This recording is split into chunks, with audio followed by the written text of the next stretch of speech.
नमस्कार दोस्तों, स्वागत है आप सभी का हमारे इस चैनल पर। आज के इस वीडियो में हम लोग पढ़ेंगे भारत में हरित क्रांति क्या है और इसकी क्या क्या उपलब्धियां रही हैं, इनके बारे में आज हम लोग को पढ़ना है।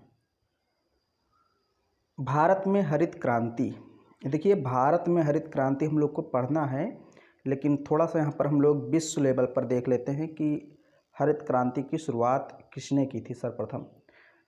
तो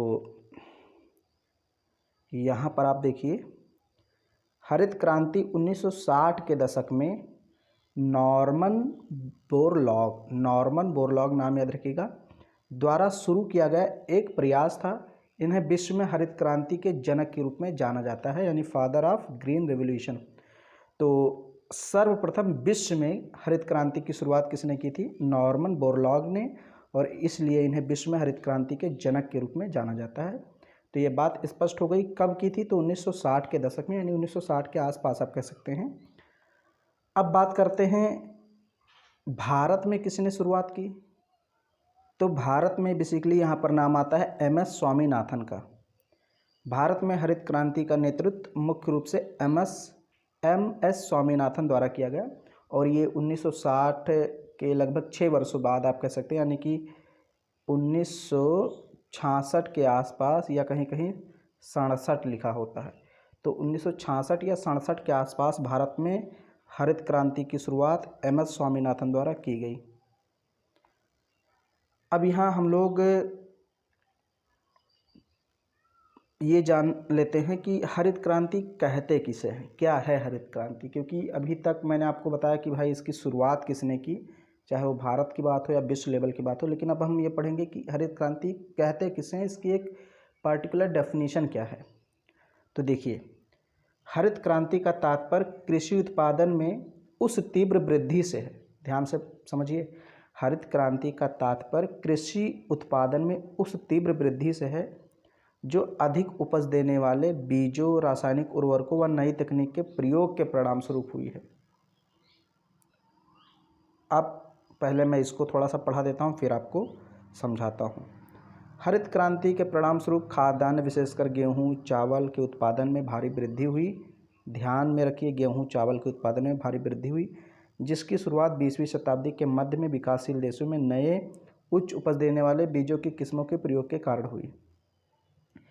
अब यहाँ समझ लीजिए हरित क्रांति क्या है। देखिए, 1960 ईस्वी के दशक में, मतलब भारत में उसमें खाद्यान्न की काफ़ी कमी थी, लोग भुखमरी से मर भी रहे थे। तो हुआ क्या, नई किस्म के बीजों, रासायनिक उर्वरकों व नई तकनीक का प्रयोग किया गया। एक प्रकार से हम कह सकते हैं कि एक्सपेरिमेंट किया गया भारत में। क्योंकि हम भारत की बात कर रहे हैं तो भारत के बारे में ही पढ़ेंगे। नई किस्म की बीजों, नए रासायनिक उर्वरक व नई तकनीक का इस्तेमाल किया गया, तो कृषि के उत्पादन में अचानक आशातीत वृद्धि हो गई। मतलब बहुत अधिक वृद्धि हो गई उत्पादन में। तो इस वृद्धि को ही कहा गया हरित क्रांति, यानी कृषि में एक प्रकार से क्रांति आ गई थी। नए तरह के बीजों, रासायनिक उर्वरकों व नई तकनीक के प्रयोग के द्वारा कृषि में आशातीत वृद्धि को ही हरित क्रांति कहा गया। और इसका सबसे ज़्यादा प्रभाव किस पर पड़ा? गेहूं और चावल पर, यानी गेहूं और चावल के उत्पादन में बहुत ज़्यादा वृद्धि हो गई। तो ये तो रही हरित क्रांति क्या थी, मैंने आपको बता दिया। अब यहाँ पर कुछ विशेषताएं देख लेते हैं हरित क्रांति की, बहुत ही आसान है। इसके बाद हम लोग इसके लाभ, या हम कहें इसकी उपलब्धियों को देखेंगे। सबसे पहले यहाँ पर देखेंगे इसकी विशेषताएं क्या है।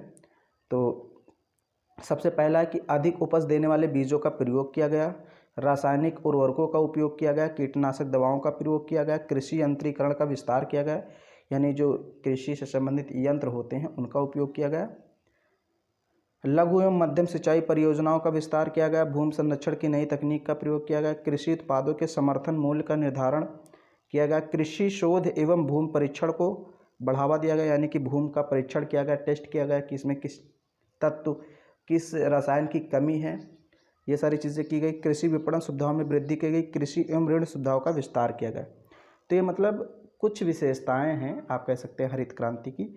अब हम लोग जानते हैं कि भाई इसकी उपलब्धियां क्या क्या थी। ये आपने जान लिया, बहुत ही आसान टॉपिक है। और ये कभी कभी पूछ सकता है 2 नंबर में कि हरित क्रांति की 4 विशेषताएं लिखिए, या हरित क्रांति क्या है, ऐसा भी पूछ सकता है। लॉन्ग में भी पूछ सकता है, हर प्रकार से क्वेश्चन यहाँ से पूछ सकता है।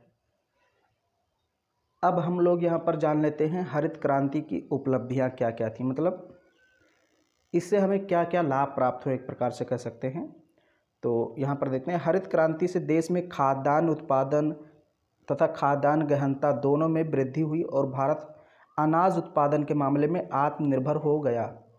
वर्ष 1968 में गेहूं का उत्पादन 170 लाख टन हो गया, जो कि उस समय का रिकॉर्ड था, तथा उसके बाद के वर्षों में यह उत्पादन लगातार बढ़ता गया। मतलब आप सोचिए कि उस समय भुखमरी फैली थी जब जब हरित क्रांति हो रही थी, उसके अगर हम 5-6 साल वर्ष पहले देखें तो एक प्रकार से भुखमरी थी, क्योंकि देश आज़ाद हुआ था 1947 में। उसके बाद खाद्यान्न की बहुत ज़्यादा कमी थी, भारत को आयात करना पड़ता था अमेरिका जैसे देशों से। लेकिन जब ये हरित क्रांति भारत में हुई तो अचानक बहुत ज़्यादा उत्पादन में वृद्धि हो गई और भारत तुरंत आत्मनिर्भर हो गया। मतलब अब भारत को मंगाने की ज़रूरत नहीं पड़ती थी कि गेहूँ चावल दूसरे देशों से मंगाए। तो ये प्रभाव रहा। पहली उपलब्धि यही थी कि भारत आत्मनिर्भर हो गया। फिर यहाँ है, हरित क्रांति के बाद कृषि में नवीन मशीनों जैसे ट्रैक्टर, हार्वेस्टर, ट्यूबवेल, पंप का उपयोग किया जाने लगा। इस प्रकार तकनीकी के प्रयोग से कृषि का स्तर बढ़ा तथा कम समय और श्रम में अधिक उत्पादन संभव हुआ। तो मैंने बताया कि यंत्रों का उपयोग बढ़ाया गया और इस प्रकार ज़्यादा से ज़्यादा उत्पादन प्राप्त किया गया। तो ये भी उपलब्धियां हैं। फिर है यहाँ पर, कृषि के मशीनीकरण के चलते कृषि हेतु प्रयोग होने वाली मशीनों के अलावा हाइब्रिड बीजों, कीटनाशकों, खरपतवारनाशी तथा रासायनिक उर्वरकों की मांग में वृद्धि हुई। परिणामस्वरूप देश में इससे संबंधित उद्योगों का विकास हुआ। अब जब हरित क्रांति हुई तो जो रासायनिक उर्वरक थे, बीज थे, कीटनाशक दवाएं थीं, खरपतवारनाशी थे, या जो मशीनें थीं, उनके मांग में बहुत ज़्यादा वृद्धि हो गई। तो इनसे संबंधित जो उद्योग थे वे और ज़्यादा मशीनें बनाने लगे, और ज़्यादा कीटनाशक दवाएं, उर्वरक, रासायनिक खाद बनने लगे। तो उन उद्योगों को भी काफ़ी बढ़ावा मिला। तो ये भी एक फ़ायदा है इसका। फिर है यहाँ पर, हरित क्रांति के फलस्वरूप कृषि के विकास के लिए आवश्यक अवसंरचनाएं जैसे परिवहन सुविधा हेतु सड़कें, ट्यूबवेल द्वारा सिंचाई, ग्रामीण क्षेत्रों में विद्युत आपूर्ति, भंडार केंद्रों, अनाज मीडिया का विकास होने लगा। ये भी सारी चीज़ें हुई। विभिन्न फसलों के लिए न्यूनतम समर्थन मूल्य यानी कि मिनिमम सपोर्ट प्राइस यानी MSP जिसे आप कहते हैं, वह अन्य सब्सिडी सेवाओं का प्रावधान भी इसी समय शुरू किया गया सरकार द्वारा। इसी कदम के फलस्वरूप किसानों को उनकी फसलों का उचित मूल्य मिलना संभव हो सका। किसानों को दिए जाने वाले इस प्रोत्साहन मूल्य से वे नई कृषि तकनीक अपनाने में सक्षम हो गए। अब इसमें कुछ समझाना है नहीं, यहाँ पर 2 पॉइंट और बचे हैं। किसानों को वित्तीय सहायता प्रदान करने के लिए विभिन्न वाणिज्यिक, सहकारी बैंक तथा कोऑपरेटिव सोसाइटी आदि के माध्यम से उन्हें ऋण सुविधाएं दी जाने लगी। इसी कारण किसान कृषि में लगने वाली लागत को आसानी से इन संस्थाओं से प्राप्त कर सके। फिर यहाँ पर लास्ट पॉइंट है, हरित क्रांति तथा मशीनीकरण से उत्पादन में हुई बढ़ोतरी के कारण ग्रामीण क्षेत्रों में रोजगार के नए अवसर विकसित हुए।